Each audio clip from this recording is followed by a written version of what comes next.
দেখতে হবে না বন্ধু।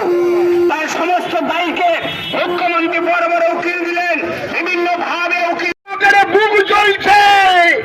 বাংলার মুখ্যমন্ত্রী তখন লন্ডন ঘুরছেন, লন্ডনে তিনি ফিশ ফ্রাই খাচ্ছেন আর উল্টো দিকে হাঁটছেন।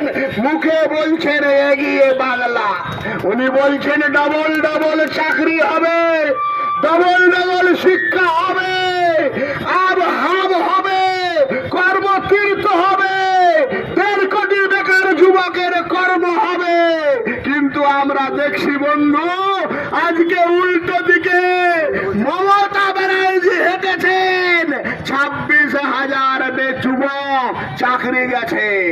আজকে মহামহিম তৎকালীন বিচারপতি অভিজিৎ গঙ্গোপাধ্যায়, উনি তাকে পুরো নাম জানেন না, চিনেন না, উনি বলছেন গাঙ্গুলি না ডাঙ্গুলি।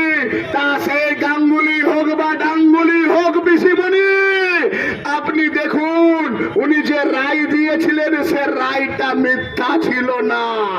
আপনি অনেক কুৎসা করেছেন, অপবাদ দিয়েছেন, আপনি মিথ্যাচারিতা করেছেন, কিন্তু রাজ্যের মানুষ, বীরভূমের মানুষ দেখছে এই বেকার যুবকদের কি হলো। তখন বিচারপতি গাঙ্গুলি বলেছে, হতভাগ্য বেকার যুবক, শিক্ষিত মেধাযুক্ত বেকার যুবক আজকে লড়াই করে নিজের যোগ্যতার প্রমাণ দিয়ে চাকরি পেয়েছিল।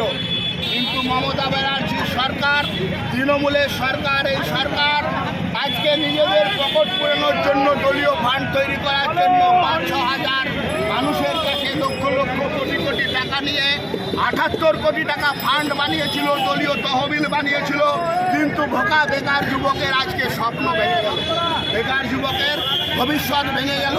তার জন্য ভারতীয় জনতা যুব মোর্চা, আমাদের ভাই অনুপ এবং আমাদের যুব মোর্চার নেতাদের উদ্যোগে আমাদের এই যে কর্মসূচি, টাউন মণ্ডলের কার্যকর্তারা, সিউড়ি টাউন মণ্ডলের কার্যকর্তারা, সিউড়ির বিধানসভার কার্যকর্তারা সহযোগে আমরা আজকে সিউড়ির রাজপথে চেতাবনী যে কর্মসূচি, সেই কর্মসূচি প্রতীকী অবরোধের মাধ্যমে আমরা করলাম।